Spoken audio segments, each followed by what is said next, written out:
Hi guys, welcome back to my YouTube channel. ಎಲ್ಲರೂ ಹೇಗಿದ್ದೀರಾ? ಚೆನ್ನಾಗಿದ್ದೀರಾ? ಐ ಹೋಪ್ ಎಲ್ಲರೂ ಚೆನ್ನಾಗಿದ್ದೀರಾ ಅಂದ್ಕೊಳ್ತಾ ಇದ್ದೀನಿ. ನಾನು ಚೆನ್ನಾಗಿದ್ದೀನಿ. ಇವತ್ತು ನಮ್ಮ ಪ್ರೊಫೆಷ್ನಲ್ ಮೇಕಪ್ ಕೋರ್ಸ್ ಡೇ ಬಂದು 11. ಇವತ್ತು ಬಂದು ನಾನು ಸ್ಕಿನ್ ಪ್ರಿಪೇರ್ ಹೆಂಗೆ ಮಾಡೋದು ಅಂತ ಹೇಳ್ಬಿಟ್ಟು ಹೇಳ್ಕೊಡ್ತಾ ಇದ್ದೀನಿ. ಮೇಕಪ್ಗೂ ಮುಂಚೆ ನಾವು ಬೇಸ್ ಏನಂದರೆ ಸ್ಕಿನ್ನು ಯಾವ ಥರ ಪ್ರಿಪೇರ್ ಮಾಡ್ಕೋತೀವಿ ಅಂತ ಮೇನ್ ನಮಗೆ ಬೇಕಾಗಿರೋದೇ ಇದು ಗಾಯ್ಸ್. ಇದೆ ಹೆಂಗೆ ಅಂದರೆ ಮೇಕಪ್ ಚೆನ್ನಾಗಿ ಬರಬೇಕಂದ್ರೆ ಸ್ಕಿನ್ ಚೆನ್ನಾಗಿರಬೇಕು. ಮತ್ತು ಸ್ಟಾರ್ಟಿಂಗು ನಾವು ಅವ್ರ ಸ್ಕಿನ್ ಹೆಂಗಿದೆ ಅಂತ ನೋಡಿಕೊಂಡು ಫಸ್ಟು ಸ್ಕಿನ್ ಪ್ರಿಪೇರ್ ಮಾಡಿಕೊಂಡು ಆಮೇಲೆ ಮೇಕಪ್ ಮಾಡಿದ್ರೆ ಮೇಕಪ್ ಚೆನ್ನಾಗಿ ಬರುತ್ತೆ.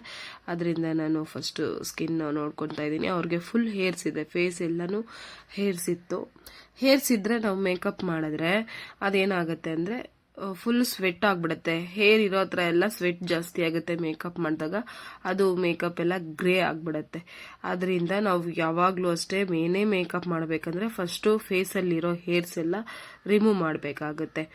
ಇಲ್ಲ ಅಂತಂದರೆ ಅದು ತುಂಬ ಹೊತ್ತು ಇರಲ್ಲ ಮೇಕಪ್ಪು.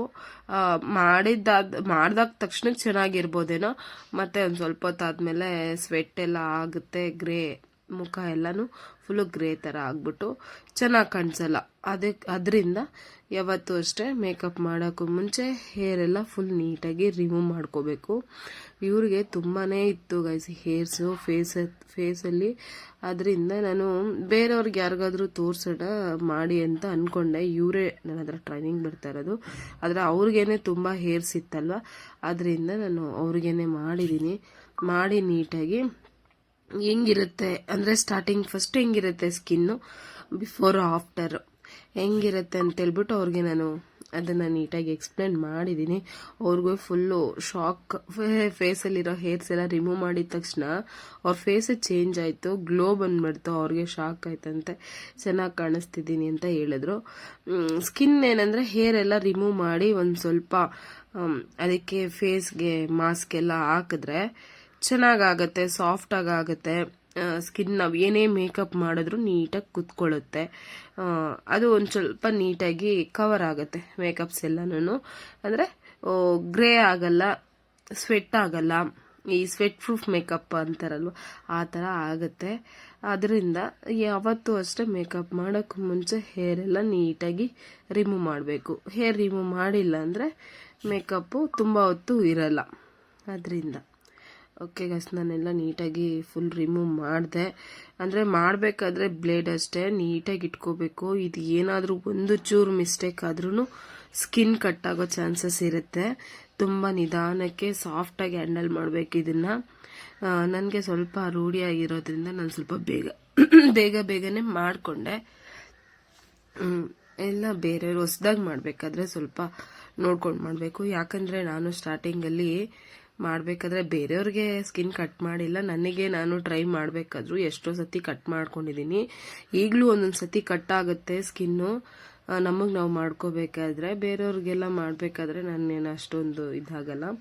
ಏನಂದರೆ ಫಸ್ಟು ಇದಕ್ಕೆ ಜೆಲ್ ಆಗಲಿ ಇಲ್ಲ ಅಲೋವೆರಾ ಜೆಲ್ ಆಗಲಿ ಇಲ್ಲ ಮಾಯ್ಶ್ಚರೈಸರ್ ಆಗಲಿ ಏನಾದರೂ ಫೇಸ್ಗೆ ಅಪ್ಲೈ ಮಾಡಬೇಕು. ಅಪ್ಲೈ ಮಾಡಿಬಿಟ್ಟೆ ನಾವು ಅದನ್ನು ನೀಟಾಗಿ ಶೇವ್ ಮಾಡಬೇಕಾಗತ್ತೆ. ಏನು ಅಪ್ಲೈ ಮಾಡ್ದಿರ ಮಾಡೋಕ್ಕೋದ್ರೆ ಆಗಲ್ಲ, ರಫ್ ಆಗುತ್ತೆ ಸ್ಕಿನ್ನು, ಮತ್ತು ಬರಲ್ಲ, ಹೇರ್ ಬರಲ್ಲ, ಕಟ್ಟಾಗೋ ಚಾನ್ಸಸ್ ಅವಾಗಲೇ. ಈ ಥರ ಏನಾದರೂ ಜೆಲ್ ಆಗಲಿ ಮಾಯ್ಶ್ಚರೈಸರ್ ಆಗಲಿ ಹಾಕಿದ್ರೆ ಅದು ನೀಟಾಗಿ ನೈಸ್ ಆಗಿಬಿಡುತ್ತೆ ಸ್ಕಿನ್ ಎಲ್ಲನೂ. ನಾವು ಯಾವ ಥರ ಬೇಕಾದ್ರೂ ನಾವು ಈಸಿಯಾಗಿ ರಿಮೂವ್ ಮಾಡ್ಕೋಬೋದು. ಅದರಿಂದ ಕ್ರೀಮ್ ಆಗಲಿ ಇಲ್ಲ ಅಲೋವೆರಾ ಜೆಲ್ ಆಗಲಿ ಅಪ್ಲೈ ಮಾಡಬೇಕು. ಅಪ್ಲೈ ಮಾಡಿಬಿಟ್ಟು ಆಮೇಲೆ ನೀಟಾಗಿ ಶೇವ್ ಮಾಡ್ಕೊಳ್ಬೇಕಾಗತ್ತೆ. ಇದು ನೋಡಿ ಅವ್ರ ಸ್ಕಿನ್ನಲ್ಲಿ ಎಷ್ಟು ಬರ್ತಿದೆ ಅಂತೇಳ್ಬಿಟ್ಟು. ಮತ್ತು ಈ ಥರ ಮಾಡೋದ್ರಿಂದ ಸ್ಕಿನ್ ನಾವು ಮತ್ತು ಹೇರ್ ಏನು ಗೊತ್ತಾ ಗೈಸ್, ಹೇರು ಯಾವ ಕಡೆ ಇರುತ್ತೆ ನೋಡ್ಕೋಬೇಕು. ಅದಕ್ಕೆ ಆಪೋಸಿಟ್ ಮಾತ್ರ ನಾವು ಮಾಡಬಾರ್ದು. ಹೇರ್ ಯಾವ ಕಡೆ ಇದೆಯೋ ಅದೇ ಕಡೆನೇ ಶೇವ್ ಮಾಡಬೇಕು. ಆಪೋಸಿಟ್ ಎಲ್ಲ ಮಾಡೋಕ್ಕೋದ್ರೆ ಹೇರು ಫುಲ್ಲು ರಫ್ ಆಗಿಬಿಡುತ್ತೆ ಮತ್ತು ತಿಕ್ ಆಗಿಬಿಡುತ್ತೆ. ಅದು ನೆಕ್ಸ್ಟ್ ಟೈಮು ಬೆಳೆದಾಗ ಇನ್ನೂ ತಿಕ್ಕಾಗಿ ರಫ್ ಆಗಿ ಬೆಳೆಯುತ್ತೆ. ಅದರಿಂದ ಹೇರ್ ಯಾವ ಕಡೆ ಇದೆಯೋ ಅದೇ ಕಡೆ ನೋಡಿಕೊಂಡು ಹೇರ್ ರಿಮೂವ್ ಮಾಡಬೇಕಾಗತ್ತೆ.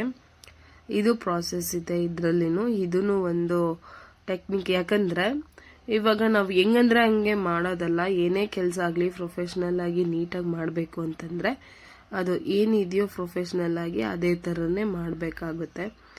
ಅದರಿಂದ ಹೇಳ್ತಾ ಇದ್ದೀನಿ. ಹೇರ್ ಯಾವತ್ತೂ ಅಷ್ಟೇ ಯಾವ ಕಡೆ ಹೇರ್ ಬಗ್ಗಿರುತ್ತಲ್ವ ಅಂದರೆ ಅದೇ ಕಡೆನೇ ನಾವು ಹೇರ್ ಕ್ಲೀನಾಗಿ ರಿಮೂವ್ ಮಾಡಬೇಕಾಗುತ್ತೆ. ಇಲ್ಲ ಅಂತಂದರೆ ರಫ್ ಆಗುತ್ತೆ ಹೇರು. ಓಕೆ ಗೈಸ್, ಎಲ್ಲ ಫುಲ್ಲು ರಿಮೂವ್ ಮಾಡಿದೆ. ತುಂಬ ಚೆನ್ನಾಗಿ ಕಾಣಿಸ್ತಿದ್ರು. ಮತ್ತು ಅವರು ಫೇಶಿಯಲ್ ಎಲ್ಲ ಮಾಡಿರಲಿಲ್ಲಲ್ಲ, ಸ್ಕಿನ್ ಎಲ್ಲನೂ ಸ್ವಲ್ಪ ಡಲ್ಲಾಗಿ ಕಾಣಿಸ್ತಿತ್ತು.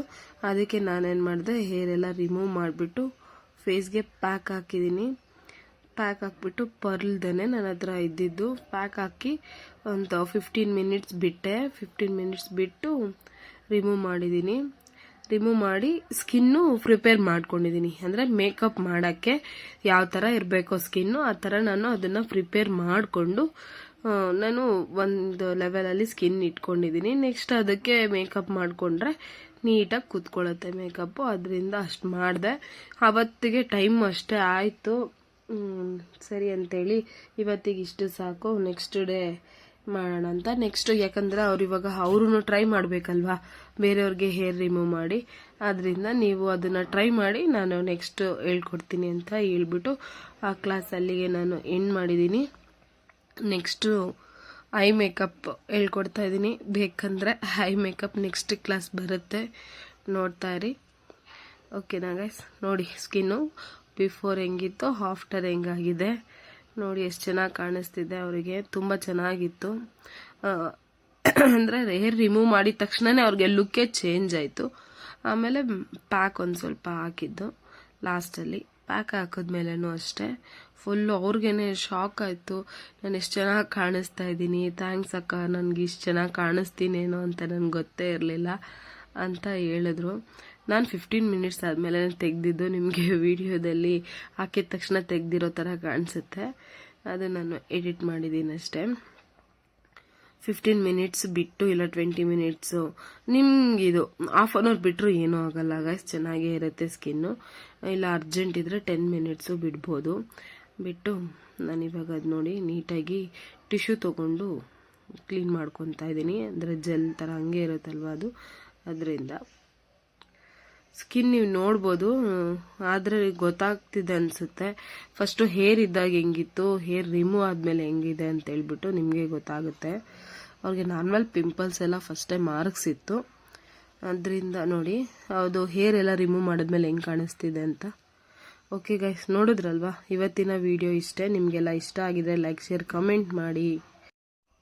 ಇನ್ನೂ ಯಾರು ನನ್ನ ಚಾನಲ್ ಸಬ್ಸ್ಕ್ರೈಬ್ ಮಾಡದೆ ನೋಡ್ತಾ ಇದ್ದೀರೋ ಅವರೆಲ್ಲ ದಯವಿಟ್ಟು ಸಬ್ಸ್ಕ್ರೈಬ್ ಮಾಡ್ಕೊಳ್ಳಿ ಆ್ಯಂಡ್ ಸಪೋರ್ಟ್ ಮಾಡಿ. Thank you for watching.